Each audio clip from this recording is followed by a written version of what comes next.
እነዚህ የጆሮ መኮርኮሪያ የመሰሉ በጀማ ሆኖ መጥተውብኛል። እስቲ የሚሉትን ሰምተን እንመለስ። ዳኒሮስ አንተ ከማና ባረዝመህ ነው ናን የምትሳደበው? የምትለው የጥርስ ብሬስ እንዲታይል ነው።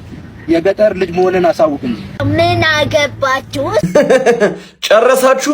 ቀልዱን ትታችሁ የማስታወቂያ ስራ አምጥቼላችኋለሁ። ሶስታችሁም በእናንተ ሳይዝ አንድ ሰው ጨምራችሁ የአጎበር ማስታወቂያ ላይ የወባ ትንኝ ሆናችሁ እንድትሰሩልኝ ይፈልጋለሁ። ግን ዳይፐር አድርጋችሁ ነው የምትሰሩት። እናንተ እኮ ሸግር ብትመጡ ታክሲ በነፃ ነበር የምትጠቀሙት። ምክንያቱም የዳሽቦርድ ጌጥ ሆናችሁ ታገለግሉ ነበር። ደግሞ የገረመኝ ያንተኛው ነው። ምን ነው መላጤን ጄል ቀቡልኝ አልክ? ታድለ ግን በጣም አጭር ስለሆንክ በ40 ዓመት ራስ ማለት ነው የማንሽ ልጅ እያሉ እንደዚህ አስለው ግንባረን ይስሙዋል።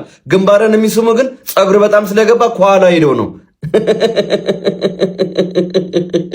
ወደ ቀጣይ ሩስ ከሜዲ በፊት ሳረሳው ልንገራችሁ። ባዮ ላይ ባስቀመጥኩት የቫሙስ ሊንክ በመግባት ሬጅስተር አድርጋችሁ ዲፖዚት ለምታደርጉ ሰዎች ከምታስገቡት ብር ላይ 5 እጥፍ ተጨማሪ ያስገባላችኋል። 500% ማለት ነው። በተጨማሪም ባዮ ላይ ባስቀመጥኩት የቴሌግራም ቻናል ሊንክ ላይ በመግባት የቫሙስን ሊንክ ያገኙታል።